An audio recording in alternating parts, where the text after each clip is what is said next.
DookieFartMMA here. In today's video, we are ranking the top 10 UFC fighters of all time, the GOAT list. Going to be a tier list right here: 1, 2, 3, 4, 5, 6, 7, 8, 9, 10. So yeah, let's just hop into it. At number 10, the natural, Randy Couture. Randy Couture is the very bottom of this tier list, but he barely cracks the top 10. He has a god-awful record of 19-11 with 9 title wins and 6 title defenses. He has some good wins. He's beat Vitor Belfort a couple times, Tito Ortiz, Chuck Liddell, Mark Coleman. I think Brock Lesnar got the belt off Randy, though, I'm pretty sure. But Randy definitely has a lot of title wins. He's an old head. The dude was born in like 63, dude. He was fighting in the UFC in the 90s. Number 10, a lot of people just don't know a lot about Randy, because he's so old, nobody watched the sport all those years ago, but definitely a top 10 fighter. And yep, let's move on. Number 9. Let me find him. There he is. Number 9. Kamaru Usman with his head cut off. We have Kamaru Usman coming in at 9. Usman has 6 title wins, 5 title defenses, and he has a record of 20-4. Yes, he is juiced to the gills. Not confirmed, but he looks juiced to the gills. Got great wins. Colby Covington twice. KO'd Masvidal. Bullshit KO for Covington, by the way. KO'd Gilbert Burns. He is coming off a couple nasty losses. Head kick KO from Leon. Really close fight. The trilogy between them. Ended up losing that. And then lost to Hamza, which if that was a 5-round fight, he would have won. But he didn't. But yeah, Usman was on the top of the welterweight division for a while. Dana White called him the best welterweight of all time, which is just not true. But he is definitely one of the best welterweights of all time. Kamaru Usman at 9. All right, number 8. Israel Adesanya. Goes his head again. Israel Adesanya at 8, guys. He just lost 2 weeks ago to Dricus du Plessis in his immediate title. Whatever, he got a title shot immediately. It was bullshit. But Izzy has 8 title wins, 5 defenses, and a record of 24-4. Now, it's these last 6, 7, 8, 9, 10 guys, they can definitely go either way. You can rank them in whatever order you want, or you don't even have to have them in the top 10. But Izzy is definitely the second best middleweight of all time. It could be the first because, Anderson used roids. Anderson, cheated, but people don't like to say that. But Izzy has a lot of good wins. Rob twice, Vittori, Brunson, Costa, Jared Cannonier. He tried for the double champ status. He failed. He has a win over Alex Pereira, too. He got fucking knocked him out. So Izzy is definitely one of, he's a good fighter. People don't like him. I understand why. I don't really like him. But he is definitely a top fighter of all time. Number 7. Where is he at? There he is. Stipe Miocic. Stipe has 6 title wins, 4 title defenses, and is 20-4. Good records. All these guys have good records besides Randy Couture with the 19-11. But yeah, Stipe, he hasn't fought in 4 years, but he's getting the title shot against John Jones next in November in Madison Square Garden, which is a little stupid. Not a little, it's a lot stupid. Because John Jones is ducking Tom Aspinall. He's a bitch. Roidhead, cheat, wife beater. Anyway, hate to run on a pregnant lady. Cocaine head, cocaine addict. He's an idiot. But yeah, Stipe has great wins under his belt. He's got Francis, DC twice, obviously. But yeah, because DC beat Stipe, and they had the rematch.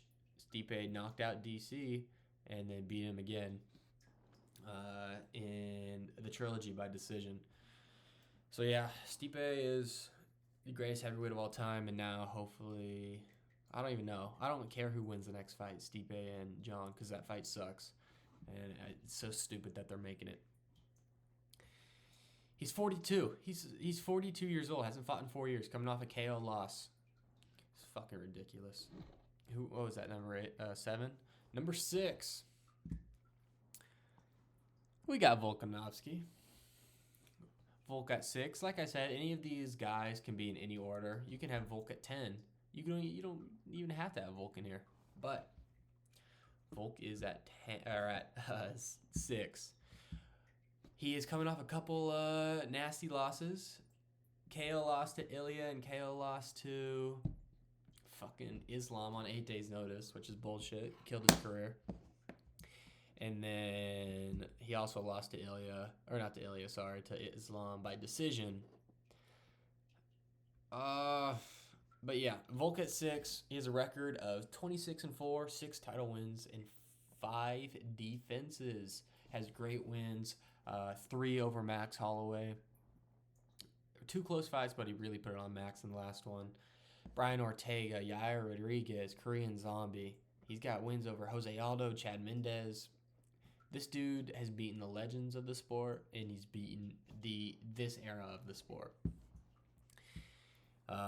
It looks like he's going to get the rematch, or he's going to get the winner of Ilya Max. So, he'll probably lose. I don't know. Maybe he'll beat Max if Max wins, but he'll lose to Ilya again, I think. Yeah, but number 5, let's move on. Number 5, and this is the last guy whose head is cut off completely, I swear. Matt Hughes. A lot of people don't have him in their rankings, but he's in there. 9 title wins, 6 title defenses with a bad record of 15-9. But all those wins, he went on a streak. He beat GSP. He beat a lot of good guys. He actually lost to BJ Penn, though. He lost his title to BJ Penn, which was rough. Beat Carlos Newton. That's the guy who had him in a triangle. And Matt Hughes lifted him up and slammed him on his fucking head and knocked him out. But Matt Hughes is number 5. You can look at his title defenses, his title reign. He defended a lot of times, had a lot of title wins. There's no doubt. Probably the second best welterweight of all time. Number 4. Where's number 4? There he is. Jose Aldo. Not bad at all, I know. Jose Aldo. He has 8 title wins, 7 title defenses, and he's 32-8. That's his record. He just retired and came back and won, and now he's fighting Mario Bautista. Man, Aldo is he's high up. If you don't have Aldo in your list, it doesn't matter. Your list is dog shit.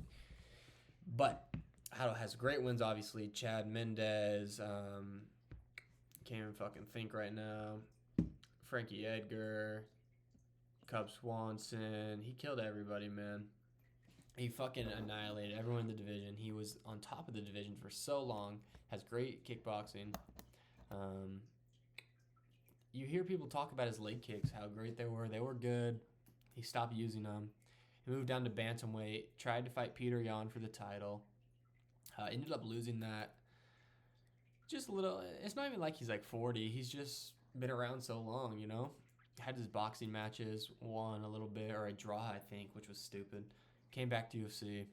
He fought Merab, lost. Bullshit. But yeah, Jose Aldo is number 4 on this list. A lot of people don't care or count him out because of his McGregor loss, but you can't. He was on top of the division for so long. Ooh, all right. Let's go on to number 3. This is where it gets good, guys. This is where there's going to be lots of controversy because you guys are probably already wondering, why is he 4 and someone else isn't 4? Guess what? I don't give a fuck. Daniel Cormier, number 3. DC has 6 title wins, 4 title defenses. He has a record of 22-3 with 1 no contest. DC's only losses have come to Stipe and John Jones. And the one no contest was John Jones because he popped for steroids again. DC is a double champ. Knocked out Stipe to get the championship. Defended the heavyweight belt against Derek Lewis, and I think he finished him by rear naked choke. He was a light heavyweight champion. Defended that belt, and he defended that 3 times? Yeah, 3 times. And then came back and challenged for double champ. He lost to John Jones, right? But he got the belt back because he popped for roids. But yeah, DC is number 3, and he started so late in his career. He obviously was wrestling his whole life, but he started MMA late in his career. He was still fighting at like 40-something, right? 40? All right, number 2, guys. Because you guys are probably wondering. Number 2, Demetrius Johnson. It has to be Demetrius. He has 12 title wins, 11 title defenses, in a record with 27-3-1. Lost to Henry Cejudo. Lost to he lost in one championship to that knee on the ground. I'm trying to remember who it was that beat him. I can't remember. But yeah, he owned the flyweight division. He owned it for years and years and years and years and years. 12 title wins. The UFC didn't like him because he killed everybody in the division. And they traded him for Ben Askren. Cejudo's got good wins. Even though he lost to, or did I say Cejudo? Demetrius has good wins. He beat Cejudo, even though he lost in the rematch. But his titles say enough. 12 title wins, 11 title defenses. Like, come on, man. Number 2. And number 1 on this list. And I'm going to talk about this list after. Number 1 is Georges St. Pierre. GSP is number 1 on this list. The competition he went against was far greater than what Demetrius was going against. GSP has 13 title wins and 10 title defenses with a record of 26-2. His 2 losses are to Matt Serra and Matt Hughes, which he avenged both of those, and he beat Matt Hughes twice. So he got those wins back. And he went on an absolute run. He wasn't a double champ, but he was a 2-division weight champ. Came back after 4 years. He beat Johnny Hendricks in a super close decision. A lot of people think he lost. I don't care if he lost, because Johnny Hendricks was roided to the fucking gills. He was on every steroid known to man, and he still had a fight like that with him. He won. Don't care. Came back after 4 years and beat Michael Bisping and then retired again to become the middleweight champ. His GSP, he was good everywhere. His grappling, wrestling was great. His fucking karate was great. His stand-up. I wanted to see him versus Anderson Silva. I wish that fight would have happened. GSP would have ragdolled him. Come on. But yeah, definitely. It's definitely GSP at number 1.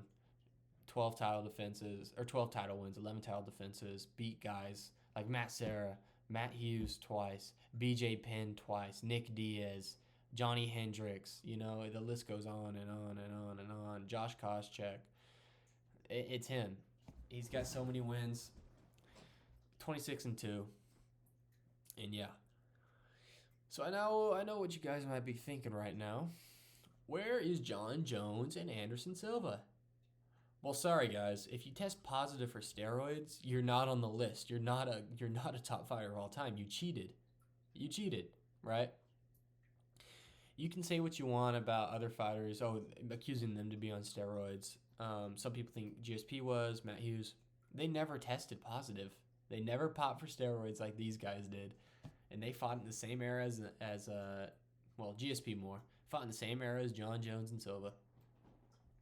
Hughes didn't really. He fought, obviously, in the early 2000s, and I think 2010 or 12 was his last fight. So, it's not like he was fighting in, like, 2016 or anything. But, yeah, man. John Jones and Anderson Silva doesn't count. You can't have fucking steroid cheats on your list. It does not count. And people know John Jones tested, but people just disregard the fact that fucking Silva tested positive too. Get those two bums out of here. I don't care how many title wins they have or what their record was or how long of a streak they had the title for. I don't give a fuck. Get those bums out of here, man. Bunch of cheaters. So this is the list, guys. Best list of all time. If you have John Jones or Anderson Silva on your list, you don't care for the sport because you think cheaters are great, and it doesn't matter. Fuck them. Fuck those cheaters. You can't have someone who cheats to beat other guys and call them the best when they had to cheat to do it. GSP didn't cheat. He didn't cheat. Look at him. 26-2. Avenged both his losses. 13 title wins, 10 defenses. Get the fuck out of here. 2 division champ. But you guys, that's going to be it for the video. If you disagree, let me know. Because I know there's going to be people bitching about Anderson Silva and John Jones. And yeah, I'll tell you in the comments why you're wrong. So if you want to comment, let me know. And yeah, make sure to like, subscribe, everybody. DookieFartMMA. And I'll see you in the next one. All right. See ya.